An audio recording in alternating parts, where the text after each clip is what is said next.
Welcome to Successful Living with Bill Knapik. Every week, we talk with interesting people in a variety of professions for ideas to enhance your success in all aspects of life.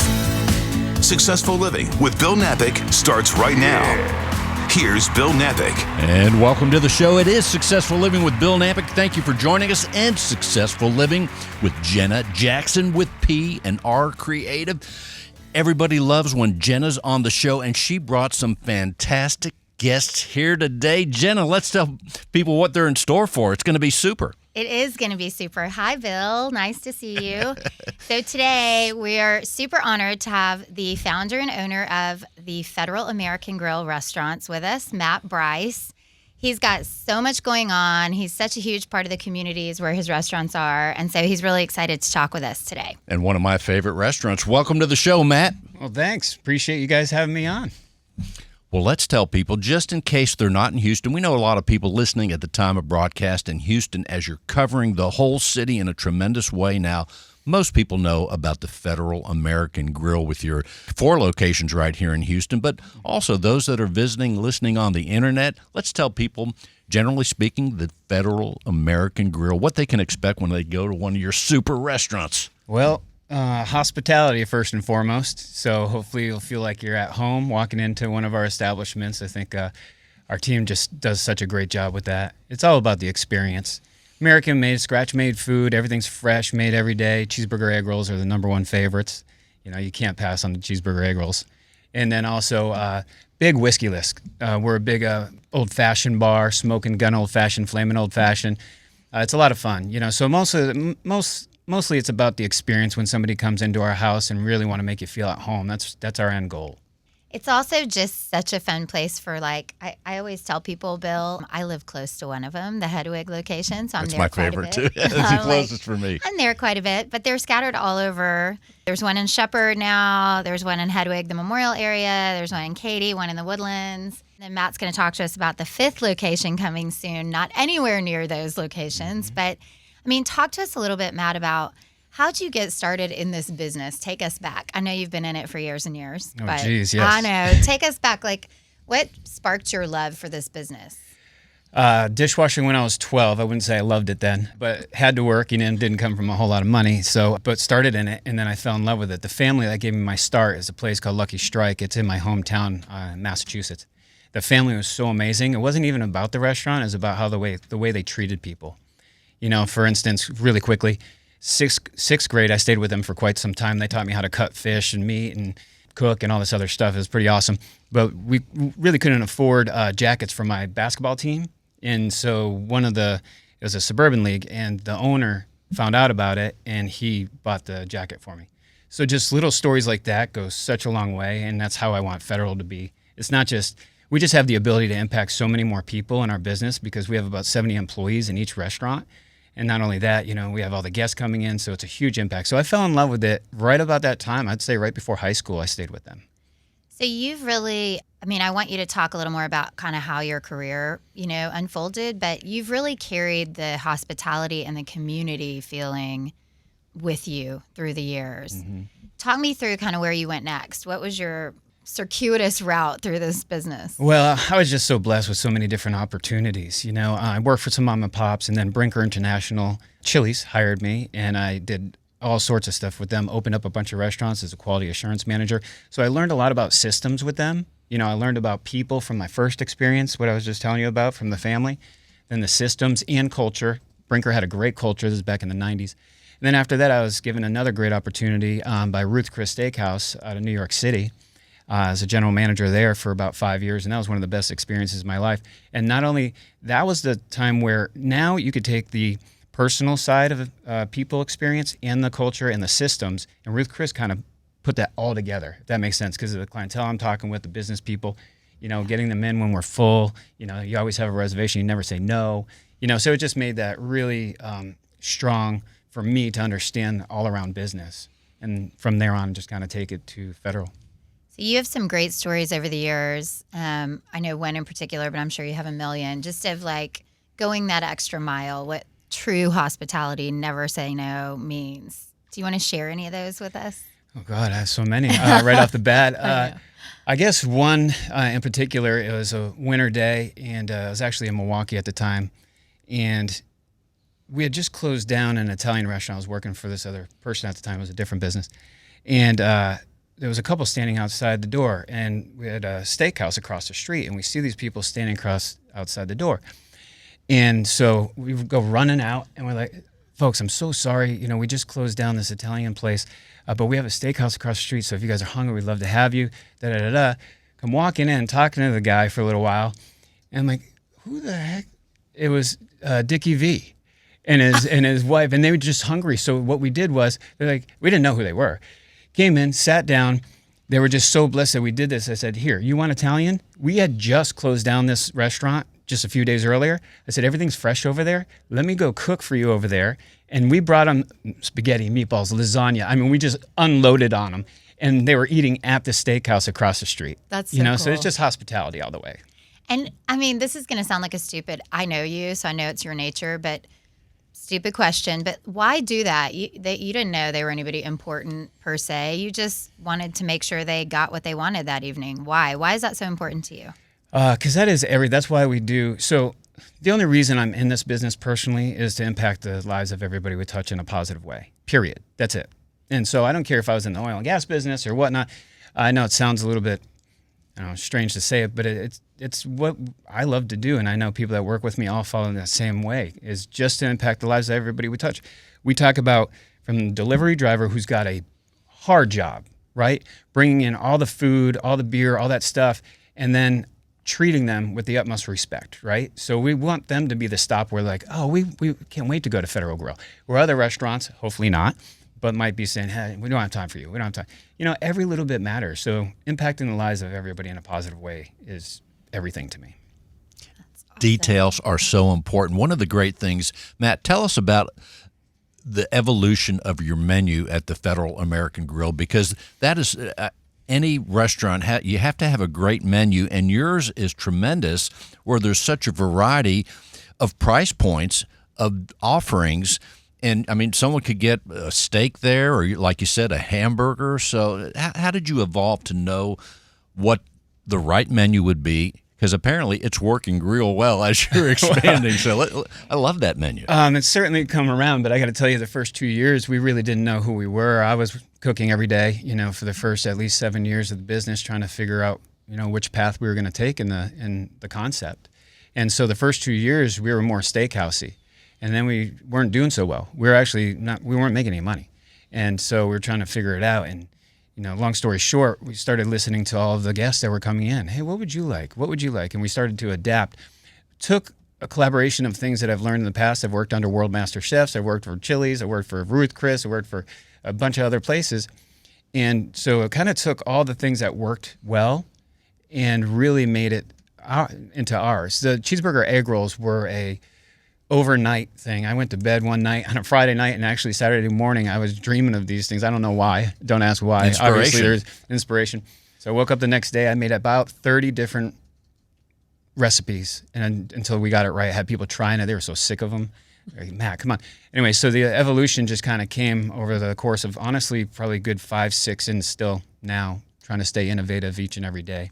Well, those that are listening at the time of broadcast, 6 o'clock Sunday afternoon, your location is near the major highways, and we know a lot of people are going and coming from their second house, visiting people, going on a trip. But right now, if someone's listening, they could easily pull over, like if they're coming south from the Woodlands, you've got a restaurant there. If they're on I-10, easy on, easy off, inside the city. So I don't know about anybody else, but I think I'm getting hungry hearing about this food, the tremendous food. And by the way, if you're out there driving around and you want to pull over, check out Matt's restaurant, Federal American Grill, all over the city.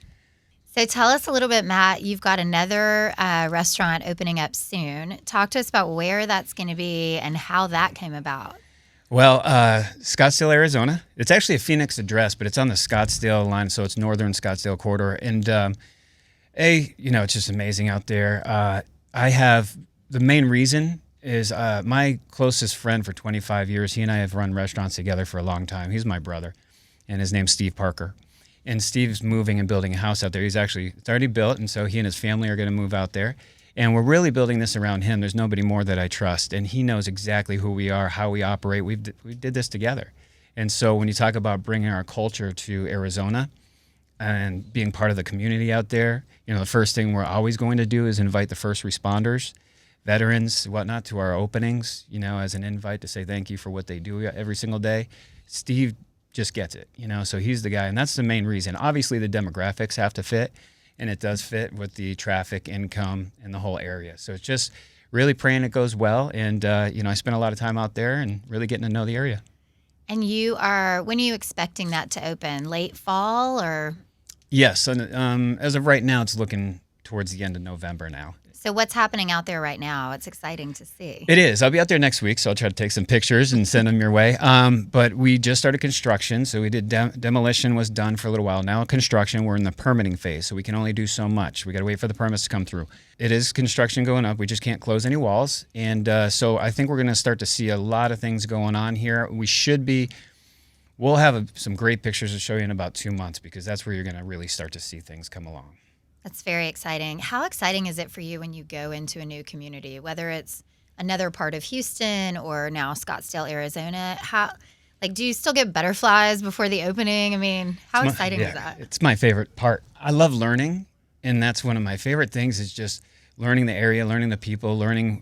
One of the first things we do is, hey, what are the charities here? What do you guys need? When we talk about Camp Hope in a little bit, same situation. What are the camps out there that need all the help? So yeah, I get the butterflies because I love the fact of learning about new areas and new ways to do things. So it's really exciting.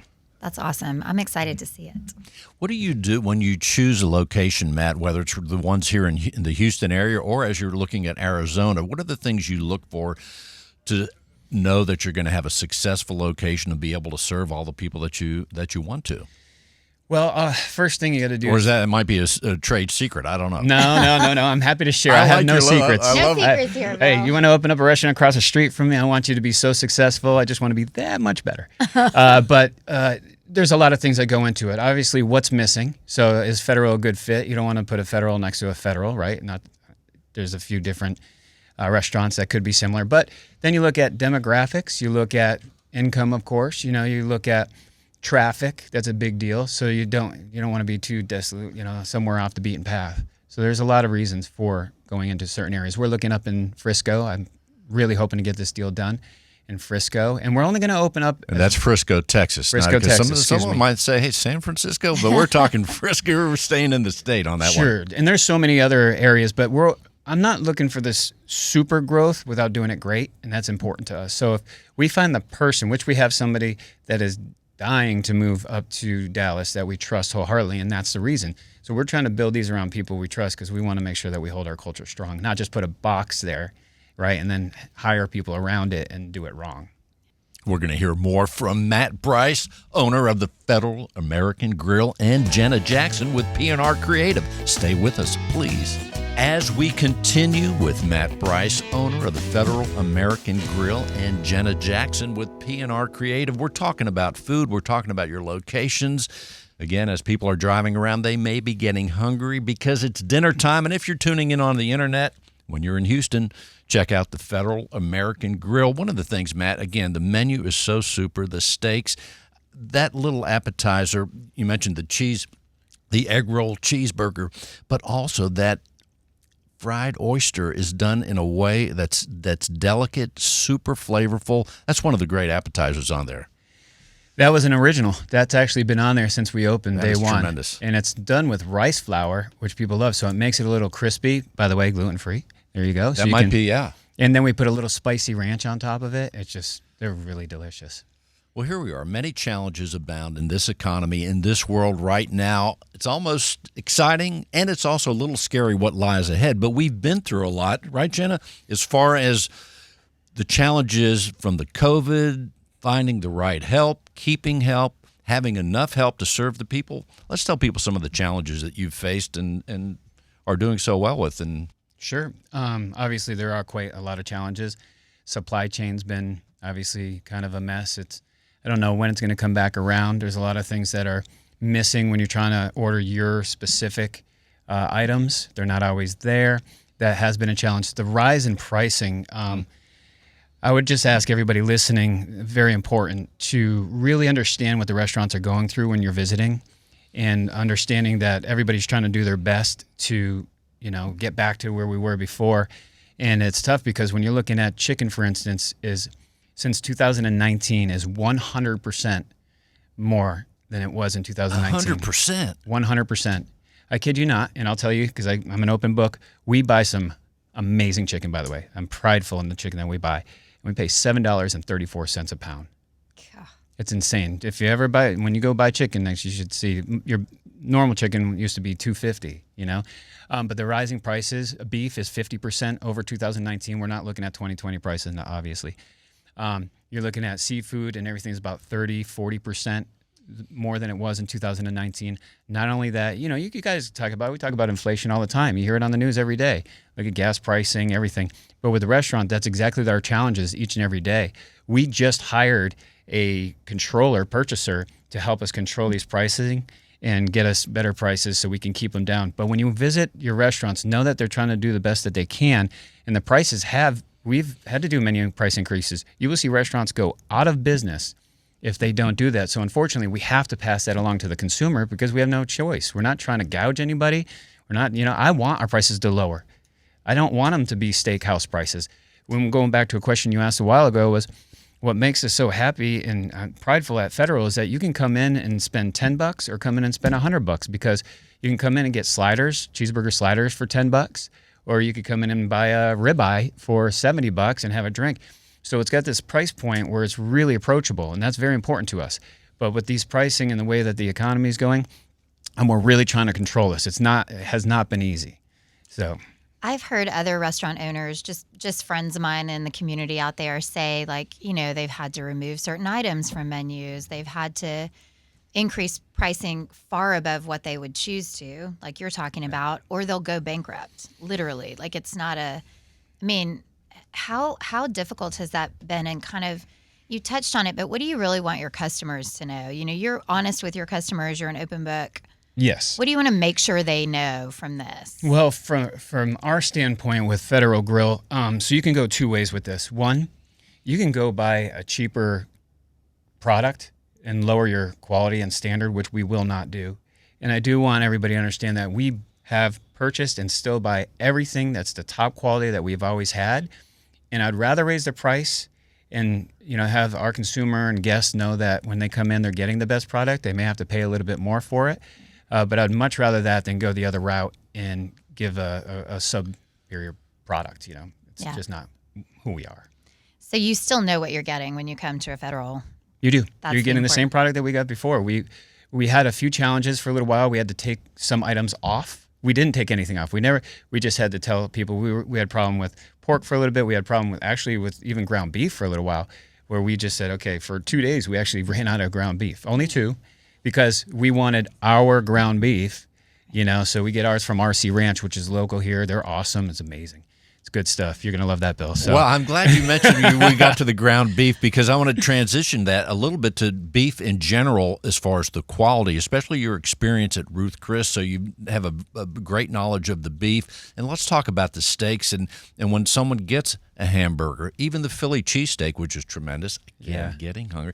The steaks, right? So what do people not know that they should as far as the quality of each one of take the beef items for right this second? So it's extremely important to know this. When you're going into the grocery store, before you buy any meat, you should ask how long it's been aged. That's the key component to a great steak. Obviously, the way it's fed, from honestly born to, and you eating it, it's all an intricate process. But you need to understand that it has to be aged for a minimum.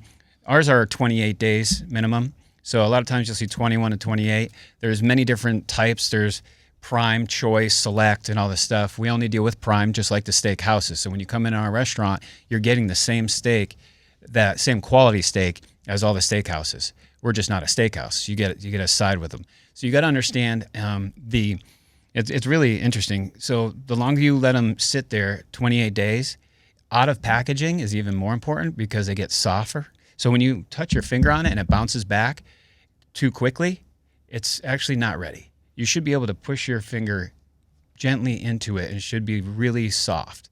And when it's there, that's a great steak. So then you can put it on the grill and cook it. Finding good people in any economy 10 years ago, 5 years ago, is already tough enough, right? Mm-hmm. But here we are having gone through the challenges that we have gone through. And when I go to your restaurants, whether it's the Katy or off of I-10, Hedwig Village, you have great people. So what do you look for as far as to find that right person, to whether it's the server, the chef, whatever, and then how are you finding them in this economy? Because it's tough for any business, not just restaurant, but everything else. What's the trick there, if there is? Well, I wouldn't say it's a trick so much. It's personality over skill. So when they come in and they're just, interviews are huge. If they're talking the whole time, if they're smiling the whole time, if their energy is high, we want those people. The rest you can train. That part's hard to train, right? The attitude. So we really look for that during this. And we've had some really great fortune with that. We do attract some great people because obviously they do make some good money too, and our volume sales are great. So that also helps retain them, not so much get them hired. But people is what it's all about. And we have core values at our restaurant that we cherish and live by every single day. And we're looking for those core values in everybody when they come through our door, and it's been working. As you mentioned the word smile right there, we could do, Jenna, 20 shows on the power of a smile, yes. Especially in business. When you walk in, someone's smiling. When the server comes up, there's anybody that smiles. Hey, we're glad to see you. That whole idea, and sometimes it's not said, but it's said through a smile, even body language. That's so welcoming, and that's part of what people get when they go to your Federal American Grill. Well, and talk about how important the culture is internally, too. I mean, you've talked about the hospitality culture at Federal the second you walk through the door, but, behind the scenes, it's the same. I've been lucky enough to get like a glimpse behind the kitchen, or just any of the staff. I mean, talk about how important that is and how you really focus on that. Culture is everything, period. There's nothing more important than building a great culture. The part that scares me the most, and Johnny Caraba, who I look up to and, talk with, he talks about it all the time, with me too, is like, how do you keep your culture as you grow, right? 2 years ago, we had one restaurant. Now we're at 5. That's scary, right? So if you're not in the building every day, so working on the culture, working on talking with all your leadership team to make sure that they're taking care of people. Our employees come first, not our guests. Sorry, listeners out there, we love you.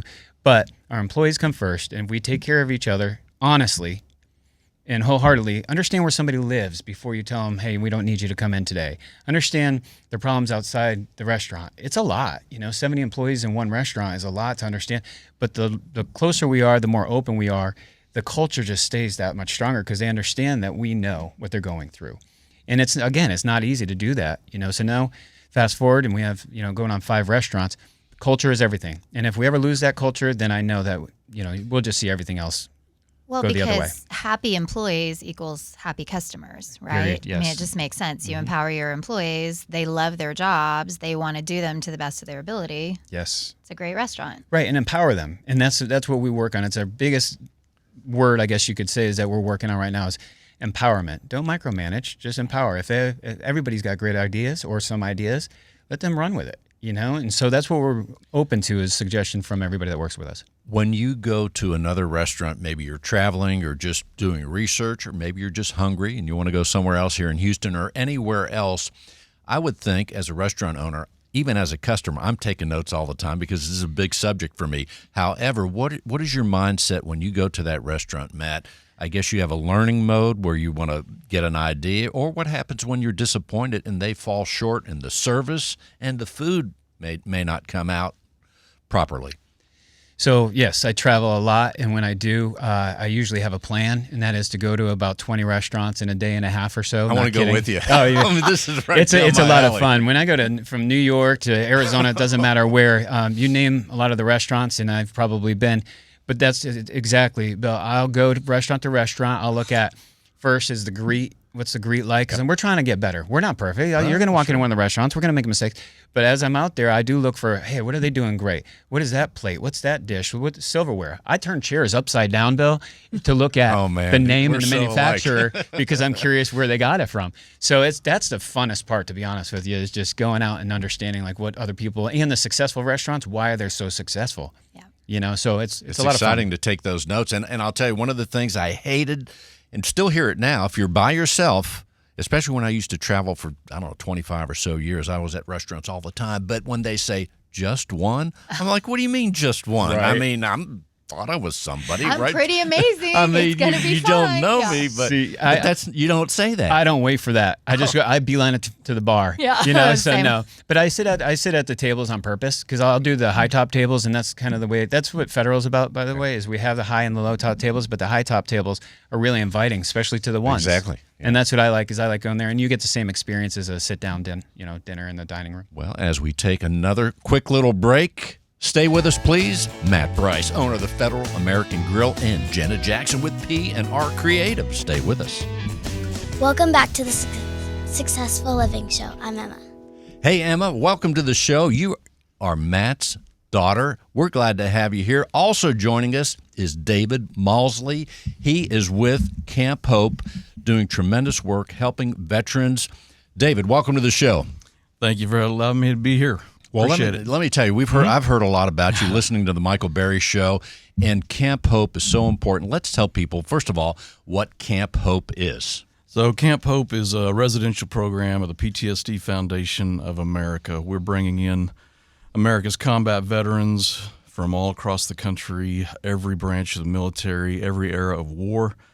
They live with us 6 months, sometimes up to a year. It's a long program, all day, every day, peer-to-peer based, and we're trying to save some lives, and not just save lives, but change them, put them back into their homes if that's an opportunity, certainly back into their communities, kind of a repurposing and rebuilding of their life. And the only way we're able to do it is because folks like Matt and people who hear the story and want to do what they can to help make it all work. In your role, you are the executive director. Let's tell people, first of all, when did Camp Hope begin? And in your role, some of the things that you're doing. Yeah, well, we actually, as the foundation, began our mission here in Houston 2009, just kind of hitting the streets, meeting some of the veterans who were homeless, what was going on, going to veterans events, finding the guys that were kind of on the outskirts and not getting involved, and how can we help you? What's your story? Why is your family living in a truck? Those kind of things. And we started doing just one-on-one, our peer-to-peer counseling in 2009. In 2012, we opened a very primitive version of Camp Hope, and it was a lot different then than it is today. The program has morphed greatly, and we've got a lot of opportunities for our guys to change their lives. My role today is really partially this, sharing the story of what our program is doing. Part of it is just making sure that we can pay the bills, because it's not just automatically coming in. You got to get out there in the community, shake hands, invite people, let them know the story, how you can get involved. And then the other part of it is we are a faith-based program. Not that anybody has to sign on to any kind of faith or anything like that, but most of the guys before they deployed had some type of faith system in their life. They went off and saw some of the most evil things that could ever happen on this planet, and understandably, they became angry with God, and sometimes just to the point where there's no way there can be a God if this is happening. So what we try to do is kind of help them re-engage in the faith that they had prior to combat. So I kind of oversee not only within the program but on the staff side, just making sure we're all on the right path and the same path of reconnecting faith. So that's a big part of my role. I do want to say this. Earlier in the program, Matt was talking about the inspiration and multiple versions of recipes for not the sliders, but the egg rolls. So I just want to say I would volunteer my services to help anytime, some of your staff is tired of, man, I am tired of these cheeseburger egg rolls. Yeah, anyway, we're big believers in volunteers. I'll just say that. You want to be the head of R&D with us? Whatever it's called. I don't know what that means, but yeah. Research and development. Sure, yes. Sign me up for that. Just called eating. I think Bill could help with that too, given how good he is on this topic. So Matt, talk to us a little bit about, there are a lot of charities doing good work in Houston. That's one of the coolest things about our city. What's so special about Camp Hope, and why are you so inspired? Because you're a huge supporter, but you go out to the campus. We're doing some things through the restaurants that I want to talk about, but why Camp Hope? Well, veterans are always, near and dear to our hearts. We're here because of them, right? And really, it's a huge part. All the men in my family, veterans. My brother's a first responder. So it's really close to who we are. My brother's a police officer, 27 years to this day. Once I found out about Camp Hope and going out there, God, I can't even tell you the stories. These people are real. They need our help. To hear the stories, what you were saying, living in a truck. These are war heroes. These are people that fought for us and then they were left to the side. And not only that, the PTSD is something that is real too, that I could never understand it, right? So anything that we can do to help, I can't go to battle, but what I can do is raise as much awareness to help somebody out, even if it's one life, like you said. I mean, your stories, I've never seen anybody more passionate than this guy in my life. He cares so much about these guys. It's unbelievable. So there's so many ways to help too. What is it? Amazon Smiles, right? Yes. Mm-hmm. So what is it when you go on Amazon Smiles? Yeah, so if COVID, I don't know if y'all have heard of COVID or not, but I never heard. yeah, right. When that all broke out, a lot of people started shopping online. So if you switch from Amazon to Amazon Smile, you get the same shopping experience, same prices, everything's the same. It's just you're getting the opportunity to tell Amazon where to send some of their donation money. Mm-hmm. So they're going to give charitably. If you use Amazon Smile, choose PTSD Foundation of America, Camp Hope, as your charity of choice, then everything you buy for your house or as gifts or whatever it may happen to be, a percentage of that gets donated to us. And you also have a list of needs, right? Oh, we always do, yeah. So that's a big deal. It's like toothbrushes to milk, whatever it is, to chicken. So you can go on there and just make sure that you're taking care of the veterans that way. So if you don't have time and you have a little extra money, it's huge, right? I mean, we do about $2.5 million a year in in-kind donations, which is awesome. It makes us be able to spend the dollars donated on actually saving guys' lives and into the program. So it's absolutely huge for us. You can imagine having to just overnight turn over $2.5 million into cash. We have to go raise that cash. So yes, whatever you use to operate your household, we need times about 80. So I'm not asking anybody to go buy 80 of anything, just saying to help you understand whatever it takes to operate your house inside and out. We're in Texas, so everybody has to buy ant killer and all that kind of stuff. All of it. We need it times about 80 around our place. It's a big campus. It's really nice. As far as when we hear the term PTSD all the time, and I guess we think we know what that is, but there are, I guess, levels, dimensions of it. As far as what are the actual, if you just itemize some of the problems, the horrific problems that people end up and have where they need hope and they need your program, give us an idea. You mentioned someone living in their car and things like that. What are some of the other things that we should be knowledgeable about that are maybe worse? Well, I would just say that in 2009 when we started doing this, if you ask the average person on the street, what's PTSD? Have you ever heard of it? They no, but they kind of think, is that something we can even talk about? There's a lot of misunderstanding today, even though everybody's heard the term now. What they see often on local news is if there's some kind of a shooting and it's a veteran and some family member says, well, he was deployed somewhere and he might have PTSD. Well, people assume that because he's a veteran, because he had PTSD, that's why he went and did what he did. And that's not the case at all. PTSD exacerbates any kind of issue that they had prior to the trauma. So for instance, if they were, had anger issues, drinking issues before the trauma, it's just like pouring gas on the fire. So it just becomes worse. So if you see your veterans starting to do the things that are not pleasant or you're proud of more often, more frequently, more easily, that's one sign. Isolation is the number one sign that leads to the dark statistics of our veteran community, which is we're losing more than 20 veterans every single day to suicide, every single day. And isolationism, when they withdraw, do they just Give up? Yeah, and it's not that they're going to go out and hurt somebody else. The inclination much more often is they're going to harm themselves. So isolation is a big thing to watch out for.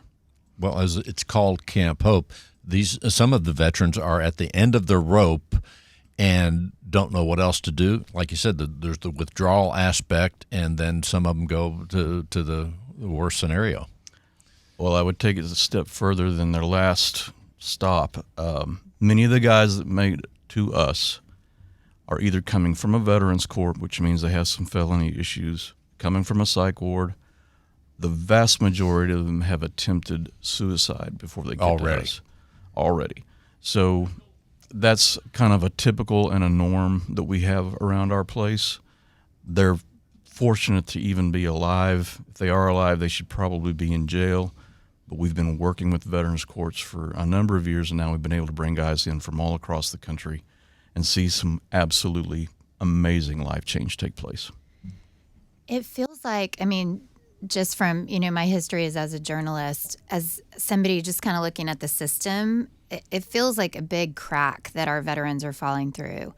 And thank goodness there's somewhere like Camp Hope that can help, sort of pick them up. I mean, these guys and women and men went and fought for us. My husband is an Army veteran, so, I'm passionate about it. And then they come back and there's no one to help them transition back into society. I mean, the statistic you just said is insane. 20 veterans a day to suicide? I had no idea. It is, and here's the issue. Here in Texas, we had the Uvalde shooting a few weeks ago. It's still in the news every single day. We're losing that same number. There were 22 killed that day that included the killer. We're losing that every single day, and nobody wants to talk about it. Right. So we need to raise awareness in a big way. Matt, tell us, talk to us a little bit. I mean, you are doing with federal restaurants a huge push in the months of July and August to really raise money and awareness for Camp Hope that are going to directly to these people who are coming to Camp Hope, right? Yes. Talk to us about what you're doing and just, why it's so important. Well, another way for us to help out and, give back to the veterans, we're going to be doing a lunch, brunch, and dinner menu at all of our locations. And if you order off this, which, by the way, is probably half the menu of our regular menu anyways. So if you're going to order off these menus. And if you order off this menu, $5 will go towards Camp Hope for every single order. So I'm hoping we can raise some really great dollars. So if you have a chance, please visit one of our restaurants, July and August, and you will see it because everybody will be given that menu. And just know that it's going to the cause that we're talking about today, and you'll be part of hopefully saving somebody's life. And as you're listening, I mean, Bill was saying earlier, to pull off the highway and go have a meal at Federal. It's July, so it's going July. on, I mean, that's a lot. $5 for every single meal. We need to make it a little competition. Let's go. Yeah, it's a great deal, right? Like, what do you need me to do to help? Go eat a meal. Go eat a meal. Eat at a great Pretty restaurant. Have sweet some deal. delicious egg rolls, which we were all wanting to do. And not only that, when you have a party of 4, party of 3, and the bigger sections, I mean, that it does add up. In addition to helping just by going to a super restaurant like the Federal American Grill, what else can they do, David, to help all year long? I mean, what's your website? Let's tell people right off the bat. PTSDUSA.org, and for our social media, PTSDUSA.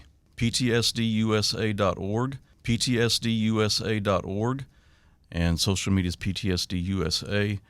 We do have a crisis line. If you're a vet or know a vet that's in crisis, 877-717-7873. It's 877-717-7873. And that is answered by a combat vet. It's not a psych or someone just, repeating answers off of a screen. It's a combat vet who's been there and done that. If someone wants to make a donation to Camp Hope, that's possible as well. Yes, sir. PTSDUSA.org is the best way to get that. If you want to, write a check, send a check, all that information's there. ability to sign up to, donate through your credit card, whether it's one time or a recurring. It can all be done there. That's awesome. And again, an easy way to donate through the months of July and August, Matt. Come by. Yeah, come by any one of our locations, order off the menu. But also, if you don't have a chance to come by one of our locations, we're going to have a link at the top of our website to Camp Hope. So if you don't remember Camp Hope and you remember Federal Grill, either way, you can click on that link and you can donate whatever amount you want, whether it's $1, $5, $100, whatever you might be able to help out with. So we'll have that link on our site as well. Have people, David, other than the Houston area, certainly we hear about you. I've heard about you on the Michael Berry Show, and he is a spokesman, a national spokesman for your organization. But also, as you're here in Houston, maybe Houston-centric, so to say, are you having people that hear on the internet, hear on the podcasts, on the Michael Berry and other venues where they're in, I don't know, Worcester, Massachusetts, or California? Are people helping outside of the Houston area? And we hope they do if they listen to this show. They do. And in fact, we operate support groups, and we have chapters in a number of cities across the country, including the Phoenix area. But we have a very highly successful program happening in Atlanta. Camp Hope is what people hear of because it's where we bring the guys. But we do run support groups, family support groups in a number of cities across the country. And by the way, Matt, you were a little surprised that I was able to pronounce that properly. Right. Worcester, Massachusetts. I was. Not Worcester like some people do. Nice. I used to live in Rhode Island, by the way, just saying so. I have some of that New England language translation. So let's take a quick break. We're going to come right back with the final segment of the show. We have David Maulsby, the Executive Director of Camp Hope right here in Houston. Matt Brice. He is the owner of the Federal American Grill. We have Emma, his daughter, helping out the show in a tremendous way. Jenna Jackson, P&R Creative. Stay with us, please. At P&R Creative, your story is our motivation. We want to tell your story in a way that resonates with your target market, whether that be your employees, your investors, potential customers, or a global television and film audience. We weave together all the pieces of your story to provide consistency across marketing, communications, branding, ESG, and video storytelling. Reach out to us through our website, prcreativegroup.com. That's prcreativegroup.com, or call us at 832-553-6208. 832-553-6208. Reach out to us. And welcome back, everybody. We have David Maulsby, Executive Director of Camp Hope right here in Houston. Matt Brice, the Federal American Grill. Jenna Jackson, P&R Creative, as we want. And we have Emma. Before we get started on our last segment, Emma, let's tell people, when you go to your father's restaurant, the Federal American Grill, what's your favorite item on the menu? Mine is the baby back ribs. The baby back ribs. Yes. What's your second favorite? The cheeseburger. David, as we wind up this segment here, as far as maybe a story or two about what happens, some of the people at the camp, at your Camp Hope organization, give us a story. Let me try to get two in here just real quick to give you a different perspective at different times. We brought in a Vietnam veteran about a year and a half ago named Leviticus, and served in Vietnam. Came home 5 decades, if you can think about that. I get a little choked up on him, but 5 decades, self-medicated, multiple marriages, it was literally 50 plus years, 52 years of just this destruction within his family. And he finally went to his local VA, which is the Atlanta VA, at his kids' urging, and started going to one of their mentor groups that was all Vietnam vets. And he was getting enough help in those weekly meetings that he had set aside his addiction for just a little while. And then back to COVID. COVID happened, and the VA shut the doors, said don't come back, which, just think about that for a minute. That's a Vietnam vet. We all know those stories, when they came home and how they were treated. And he finally goes to the VA to get help, which is what they always say, reach out for help. He goes, COVID happens, and then they tell him don't come back. I mean, that's criminal. It's criminal. So muscle training, right? He went back to his old mode and went back into his drug addiction. About 2 weeks later, he ends up in the VA hospital because he had to be. He was back in his addiction. They had to take him into the emergency room. From the emergency room, they take him to the psych ward. And in the psych ward, there's a social worker there that's working with him. Mentions, hey, there's, COVID. We don't want you to stay here. You have to go somewhere else. It's just, your tax dollars, by the way, are paying for this. Mentioned to him a program in Florida. Said this is about a 2-week program and something you might want to look at. And he's just a big fella, and he's got this booming deep voice. He just chuckles and said, honey, I've been doing this for 50 years. 2-week program ain't gonna cut it. So she says, well, I've heard of this place in Houston, Texas called Camp Hope. She said, I don't know a whole lot about it, but I do know it's faith-based, and it's about a 6 to 8 month program. You might want to check that out. And he said, that's it.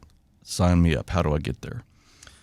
So within about 3 days, we had him on a plane and brought him to Houston. He came through our program. He was with us just a little over a year. Today, he's back in his Atlanta home. We've helped him put a new roof on us. It's a 50-plus-year-old house. We're working on some windows right now, but he's back in his house. He's redone everything. He didn't want to have any of the old memories there, so he just tore it apart.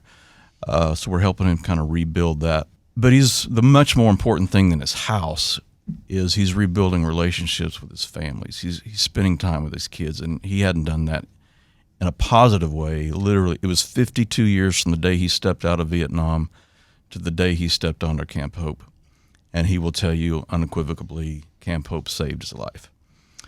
On a more recent story, an Afghanistan veteran, United States Marine named Daniel, he came home and PTSD was destroying his life, again, self-medicating. We actually have a promotional video that we have him telling part of his story, and there's a screenshot of 16 mugshots. He had 16 felony court issues in front of him. 16. Finally, after he just felt like there was no hope and no point in going on, he asked the judge, can somebody please help me? Which is kind of a weird thing, There's this Marine, and he's asking this judge, 16 felonies, can somebody please help me? And we got connected with that Veterans Court. We brought him into Camp Hope. Came through our program. He's constantly now posting pictures. He's got his 4 children, 4 daughters, beautiful daughters back in his life, just like little Emma. He's not only alive, he's got a great job. He's a father to his girls and a positive part of his community. And he, again, would tell you the only reason is a place called Camp Hope in Houston, Texas. So, David, I think those stories are so important because, again, there are a lot of groups out there, and people need to know, even if it's something as simple as going to a federal restaurant and having a fantastic dinner, you're giving back to a place that impacts real people, right? I mean, you've seen who knows how many of those stories, but a little these over are 1,600 in our residential program, and then thousands of others who are support groups across the country. And unfortunately, there are probably a huge number that still need help, right? We haven't even begun to touch the surface of that one. So, Matt, tell us just, I know we're getting to the end of the segment, but why is this so important, and why are you making such a big push through your restaurants to impact Camp Hope? Well, for the stories that David just told, visiting the campus, you feel it, you touch it, you see it. David introduced me to numerous veterans that were there getting treatment, and others that have actually gone through the program and kind of helping the other veterans. And when you see it, it's real. Like, if you're not in it, you just don't really know. You hear about it maybe, and then it goes away. Well, it doesn't go away. And for whatever reason, it touched my heart. I'm not a big part. I try to do as much as we can. Seeing people like David and what he does, all that time and effort, his whole life is developed around this. This guy, you can hear it in his voice. These are not stories. These are real stories, So anyways, in any capacity that we can help, I just think that more and more people just need to hear about this. And I think that's a huge reason why we're a part of it. There's other people like we'll mention Russell Ybarra, unbelievable. He owns Gringos, so you guys please support Gringos. They are awesome. So Russell, there's a house that they donated on Camp Hope after Russell's name, correct? Correct. And so they donated that. That's amazing. I hope to be in a position one day to do that and help out as much as they have. So, there's a lot of people out there helping out, but I'm just proud to be a small part of it. We're honored for sure. Well, we want to remind people once again, you can help too, whether you're listening at the time of broadcast or you hear this on the internet tomorrow, a month from now, a year from now. Simply go to ptsdusa.org. That's right, ptsdusa.org. You can make a donation. Also, you could even go to the Federal American Grill, enjoy a super dinner here in July and August, and it's done for you while you're having a great dinner. David, we talked about the veterans, and this is not, you're not just helping male veterans. This is male and female alike. We want to mention that, right? Yes, in fact, it's not 100% veterans. And I mentioned we came out of Afghanistan last August, and people began to hear for the first time, the typical community began to hear about the contractors who were there. We've had female contractors who were interpreters. They geared up and went out with our special forces in Iraq and Afghanistan. They saw everything, experienced everything, so they are part of our warrior support groups. So yes, we serve, and we also have first responders, police. We'd have a Zoom meeting for them as well, and one locally here in Houston that's available to them. All free, by the way. Everything we do is free, everything. And if someone listening, I know you said this earlier, but just to say it again, if someone knows somebody with PTSD, signs of it, someone in crisis, what's the best thing for them to do? If it's actual crisis, like they're worried about them right now, 877-717-PTSD. If they're just observing, hey, this is going the wrong way, our website has all the information about Camp Hope, also about our support groups across the country, ptsdusa.org. You guys are ready to help, which is so awesome. And it's all free. And the crisis line is so important. Once again, that number is 877-717-7873 as we wind up the show. Matt, what else do you want people to know? We'll remind them to go to the restaurant July and August, and also all year long. But when they're there July and August, they're helping Camp Hope. They are helping Camp Hope, and just know that every single time you order off that menu, you're help saving a life. It's thefederalgrill.com. You know what I do, and I bet people are going to do it also? I always look at the website before I go to a restaurant, because that way it helps me make the decision process in advance, because I really struggle. That's me. David, one more time, what do you want people to know before we close down the show? Just want to know that there is help and there is hope.